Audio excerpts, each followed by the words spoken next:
Hello friends, welcome है आपका आपके चैनल कोसी की आस में। तो जैसे कि आप लोग को पता है कि आरआरबी एएलपी 2024 का एग्ज़ाम चल रहा है और इसी कड़ी में हम लोग आज एग्ज़ाम एनालिसिस करेंगे जनरल साइंस का। जो 25/11/2024 को जो शिफ्ट 1 हुआ था उसमें जितने भी साइंस के क्वेश्चन आए थे उन सारों का हम लोग एनालिसिस करने वाले हैं, जो कि आने वाले एग्ज़ाम के लिए, अपकमिंग एग्ज़ाम के लिए बहुत ही इंपॉर्टेंट होगा। तो जो आपका पहला क्वेश्चन है वो क्या है, देखिए पूछ रहा है वेयर इज़ एटीपी मेड। जो हमारा एटीपी होता है वो कहाँ बनता है, तो आप सारे लोग जानते हैं जो हमारा एटीपी होता है उसका फुल फॉर्म होता है एडिनोसाइन ट्राइफॉस्फेट। और जो हमारा एटीपी फॉर्म होता है वो कहाँ पे फॉर्म होता है, तो हमारा फॉर्म होता है माइटोकॉन्ड्रिया में। कहाँ पे फॉर्म होता है, तो ये हमारा होता है माइटोकॉन्ड्रिया में, ठीक है। सेकेंड क्वेश्चन का देखिए, पूछ रहा है what is the force exerted, on an object. ठीक है, कह रहा है what is the force exerted on an object if the mass is 10 kg and it's acceleration is 2.5। तो देखिए मान के चलिए ये मेरा क्या है, कोई ऑब्जेक्ट है, ये मेरा क्या है, कोई ऑब्जेक्ट है जिसका वेट आपको कितना दिया हुआ है, 10 kg दिया हुआ है। इस पर मेरा कोई फोर्स लग रहा है F, ठीक है। और जो मेरा एक्सलेशन दिया हुआ है वो कितना दिया हुआ है, 2.5 मीटर सेकेंड पर स्क्वायर दिया हुआ है। तो आप सारे लोग फॉर्मूला जानते हैं, फोर्स इज इक्वल टू क्या होता है, तो मास इंटू एक्सलेशन होता है। फोर्स, ठीक है, फोर्स निकालना है तो मास कितना हो गया, 10 हो गया, एक्सलेशन कितना हो गया, 2.5 हो गया। तो फोर्स मेरा कितना आ जाएगा, 25 न्यूटन आ जाएगा। तो क्वेश्चन नंबर 2 हो गया। क्वेश्चन नंबर 3 का बात करते हैं। देखिए कह रहा है वाई डू स्टार ट्विंकल, तारों का टिमटिमाना क्यों होता है, ठीक है। तो आप सारे लोग जानते हैं तारों का टिमटिमाना एटमॉस्फेरिक रिफ्रैक्शन की वजह से होता है। क्यों होता है, एटमॉस्फेरिक रिफ्रैक्शन की वजह से तारों का टिमटिमाना होता है, ठीक है। क्वेश्चन नंबर 3 बन गया। क्वेश्चन नंबर 4 का बात करते हैं। कह रहा है which of these not react with cold water. यहाँ पे ऑप्शन दिया हुआ था मेटल और प्लस वाटर था, ठीक है। और ऑप्शन में जो आपको दिया हुआ था वो क्या क्या दिया हुआ था, तो आपका एक ऑप्शन था सोडियम, एक आपका ऑप्शन था सोडियम, एक ऑप्शन था आपका पोटेशियम, ठीक है। एक क्या था, सोडियम, एक था मेरा पोटेशियम, ठीक है। फिर एक ऑप्शन था मेरा कैल्शियम, ठीक है। और एक ऑप्शन था आपका Na सोडियम, और एक ऑप्शन था आपका एल्युमिनियम, ठीक है। तो आप सारे लोग जानते हैं कि जो आप एल्युमिनियम और जिंक था शायद, हाँ। तो देखिए आप सारे लोग जानते हैं जितने भी मेटल होते हैं वो सारे वाटर के साथ रिएक्ट करते हैं, लेकिन यहाँ पे ऑप्शन बेस्ड क्वेश्चन है। यहाँ पे क्या होता है कि आप सारे लोग ये भी जानते हैं कि जो हमारा मेटल होता है उनका रिएक्टिविटी हर मेटल का अलग होता है। अगर आपको ये ट्रिक याद हो, एक ट्रिक मैंने आपको बताया था, काशीनाथ का माली आलू को जरा फीके पकाता है। तो मैंने आपको क्या बताया था कि जो हमारा पोटेशियम होता है वो सबसे ज़्यादा रिएक्टिव होता है, फिर उससे ज़्यादा रिएक्टिव जो होता है वो मेरा सोडियम होता है, उससे कम रिएक्टिव कैल्शियम होता है, उससे कम मेरा मैग्नीशियम होता है।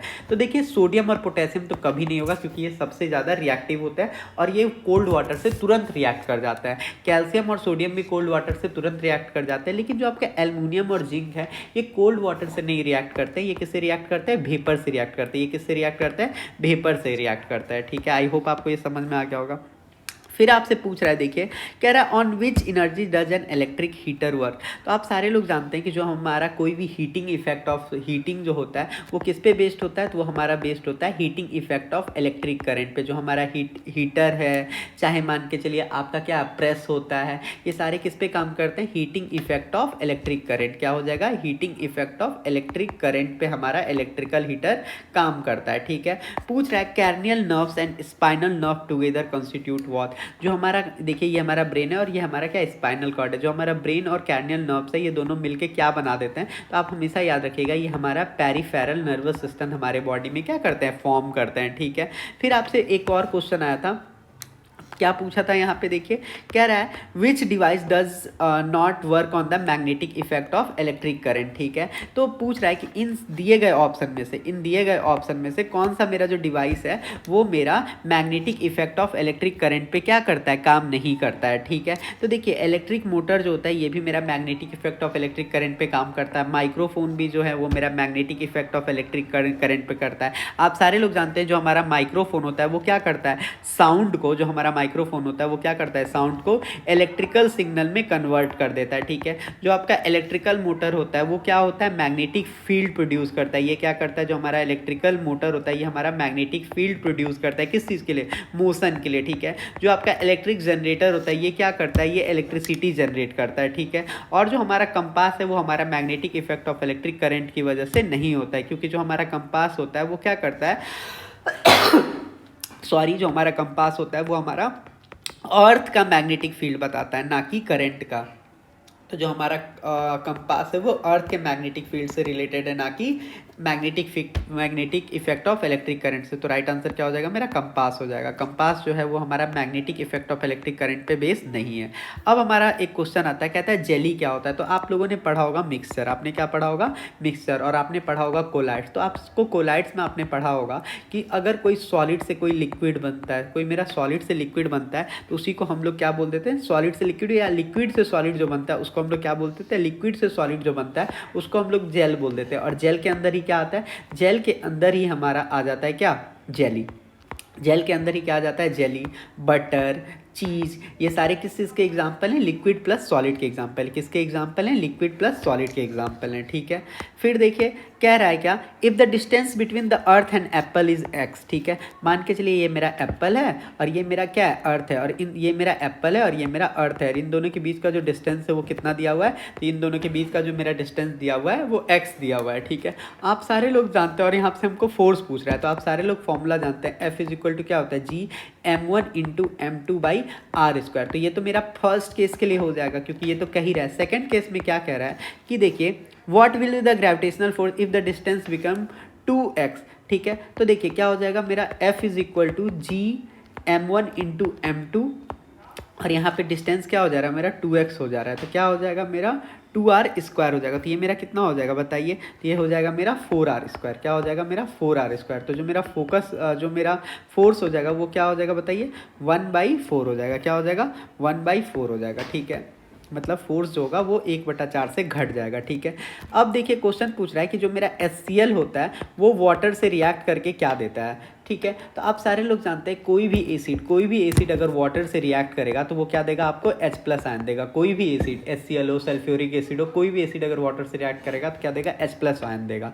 इसी टाइप से याद कर लीजिए, कोई भी बेस अगर वाटर से रिएक्ट करेगा तो क्या देगा? OH नेगेटिव आयन्स देगा। तो इस बात को भी आप याद रखिएगा। ठीक है, फिर आपसे क्या पूछ रहा है देखिए, कह रहा है if light ray are coming to the principal axis of a convex mirror. ठीक है, ये मेरा मान के चलिए क्या है? ये मेरा कॉन्वेक्स मिरर है। कॉन्वेक्स मिरर का ये मेरा प्रिंसिपल एक्सिस है, और कोई लाइट इस टाइप से पैरेलल आ रहा है, कोई लाइट इस टाइप से मेरा पैरेलल आ रहा है, तो क्या होगा? तो देखिए ये इस टाइप से पैरेलल लाइट आ रहा है। तो कॉन्वेक्स मिरर में जो पैरेलल लाइट आता है प्रिंसिपल एक्सिस के, वो ऐसा फील होता है कि फोकस के पास जाके क्या हो रहा है? मिल रहा है। क्या होता है? फोकस के पास जाके मिल रहा है, और फोकस के पास से लगता है ऐसा कि डाइवर्ज हो रहा है। तो यहाँ पे राइट आंसर क्या हो जाएगा कि ये जो मेरा प्रिंसिपल जो लाइट आ रहा है, लाइट रे आ रहा है प्रिंसिपल फोकस से पैरेलल जो है, वो क्या हो जाएगा मेरा? ऐसा एपियर्स करेगा कि वो क्या हो रहा है? Appears to diverge. आपको जानते हैं कि कॉन्वेक्स मिरर जो होता है वो डाइवर्जिंग का काम करता है। Appears to diverge from mirror हो जाएगा। ठीक है, ऐसा फील होगा, ऐसा आभास होगा कि ये डाइवर्ज हो जा रहा है मिरर से। पूछ रहा है which of these energy is caused by the change of position. तो मान के चलिए यहाँ पे कोई ऑब्जेक्ट है, इस ऑब्जेक्ट को आप ऊपर ले जा रहे हो। ठीक है, कोई ए ऑब्जेक्ट है, इस ए ऑब्जेक्ट को आपने हवा में ऐसे कर दिया, तो यहाँ से यहाँ तक जो गया, ये क्या होता है मेरा? ये मेरा पोटेंशियल एनर्जी की वजह से होता है। और पोटेंशियल एनर्जी का ये फॉर्मूला क्या होता है? m/g/h। ठीक है, फिर आपसे पूछ रहा है which of the following energy cause atomic particles to move. तो जो आपका कैनेटिक एनर्जी होता है वो एटॉमिक पार्टिकल्स को क्या करता है? कॉज करता है, ताकि वो क्या करे? घूमे। ठीक है, आपसे पूछ रहा है डेफिनेशन ऑफ होमोलोगस सीरीज। जो हमारा होमोलोगस सीरीज होता है उसका जो मेरा डेफिनेशन होता है वो मेरा क्या होता है? CH2 होता है। क्या होता है? CH2 से वैरी करता है। जैसे एग्जांपल मान के चलिए, और होमोलोगस सीरीज जो होता है ये ऐसा सीरीज है जिसमें जो केमिकल प्रॉपर्टी होता है वो क्या होता है? सेम होता है, और जो आपका फिजिकल प्रॉपर्टी होता है वो क्या हो जाता है? डिफरेंट हो जाता है। जैसे एग्जांपल दूँ, C2H4 है मान के चलिए, C2H6, C3H6 है।